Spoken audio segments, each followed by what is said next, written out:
Hello everybody, my name is Rachel and welcome to a weekly reading wrap-up. I'm back on the weekly schedule, we'll see how long that lasts. I hope to keep it up. This is going to be a more compressed wrap-up than usual. I'm probably not going to recap plots because I've got about 15 minutes to film this and I have about 6 things to go over. So here we go. First up is Witchmark by C.L. Polk. This is a debut fantasy novel that I've wanted to read for a while. I heard a lot of people raving about the romance in it, honestly, and you know, okay. I did quite enjoy it. I really loved the main character, Miles. He is a mage who has run away from his aristocratic family to avoid being magically enslaved to his sister. He doesn't want to be a magical slave, so he goes to the war, he enlists, he becomes a surgeon, and at the point that the story starts, he is working in a mental hospital for returning soldiers who have terrible post-traumatic stress symptoms, including believing that there's something else in their heads that wants to kill people. He is researching what that is and how he can help them, and then a man is brought to him on death's door. This man says that he's been poisoned, he's a witch, and he wants Miles to promise that he will investigate what's happening to the witches in the country and the souls, how the souls are being used in the war.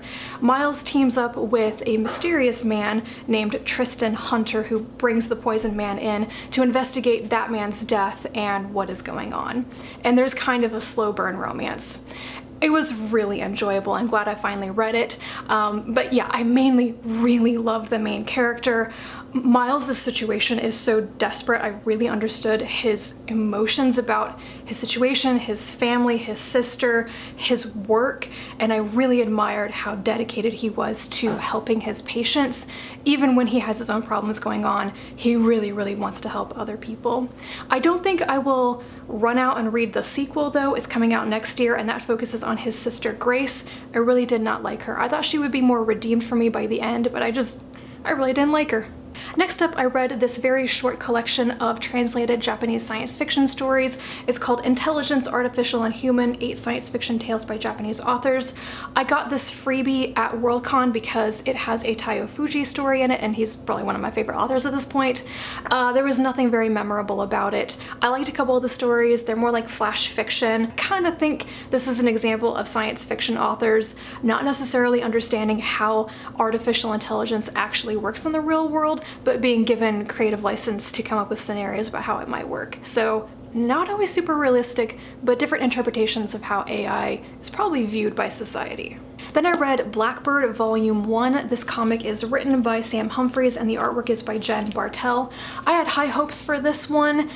I did not love it. I was a bit disappointed in the writing. Kind of bratty teenage girl who's always been told she's crazy for believing that magic is real discovers magic is really real. Her sister is stolen by some sort of magical creature and then she learns some weird stuff about her own family and basically she's really mad.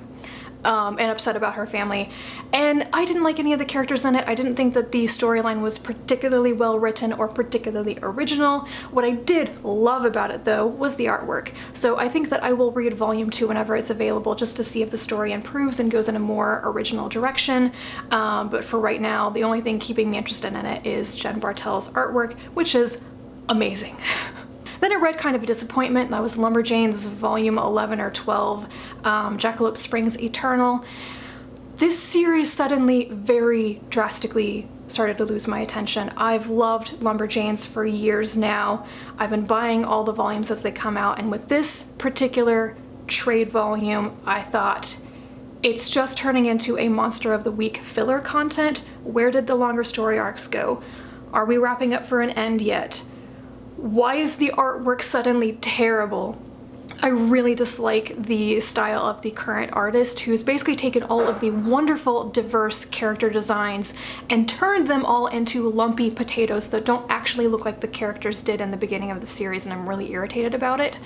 I will be reading the series from the library. I'm not going to give up on it, but I am not going to buy any more of it until I know if this is temporary or a permanent decline.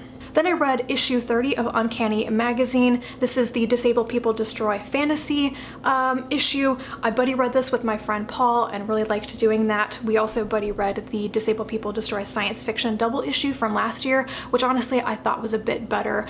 There were really only like 2 stories from this that I liked, and I wasn't particularly interested in a lot of the nonfiction essays either.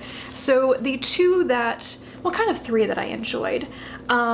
There's Away with the Wolves by Sarah Gailey, which I thought was a particularly interesting interpretation of werewolf fantasy, though it might actually just be shapeshifters and not working with the werewolf mythos, but I liked that one. I also liked This Is Not My Adventure by Carlo Jaeger Rodriguez, which is very short and a bit of a twist on the children going to Narnia and then growing up tale. And then I really enjoyed The Tailor and the Beast by Aisha U. Farah. This is my favorite story out of this, though I kind of wish that the ending had not been romantic and had instead been basically bachelors find friends. That would have been more interesting. But it is an interesting twist on the Beauty and the Beast tale where the father of Beauty ends up with the Beast and not the daughter. After that, I listened to a nonfiction book on audiobook, The Spinning Magnet by Alanna Mitchell. This is all about magnetism and the Earth's magnetosphere and why all that's very important, and a little bit of overhype about are the poles going to flip, what sort of disaster could that mean for humanity, that sort of thing. I really enjoyed the information in this. Kind of felt like every single chapter Mitchell chose to end it on a "but wait, what if the poles flip" moment, and I thought that was a little bit overkill. The final chapter is a little bit more restrained about whether that will actually happen or not. So very interesting topic, kind of overlaps with some things I've read before, but I realized while listening to this that I actually knew very few of the major scientists and researchers who contributed to our understanding of magnetism and electricity. I'd really only known about Faraday before, and she covers a lot of other people here, including a French scientist named Brune, who I had never heard of before, and he's really key to a lot of this. Next, I read Inverted World by Christopher Priest. I finally finished a novel by Christopher Priest, and I enjoyed this as a thought experiment. It's basically a city on a train, has to keep moving, constructing train tracks in front of it, and why? Why can it never stop? And why are the people inside of the city different from the people who don't live there, who live in the outskirts and have nothing really to do with this train city? But really it's, why do they have to keep moving, and why do the people who live on the train experience reality or perceive it in a really strange way? I thought I knew the answer. I did not actually know the answer. I was very pleasantly surprised about that. Not sure if it all makes sense, but honestly, as science fiction that is really engaged with the thought experiment and not so much with characters or plot, it was pretty good from that perspective. So I think I gave this 4 stars. I was really interested in the ideas. The biggest problem with this book, though, is that the main character, this man named Hellward, has 0 personality. He is such a flat, 2-dimensional, 1-dimensional character and has no relationships with people, doesn't seem to have any real emotions or desires or anything. He's just working. He's just working.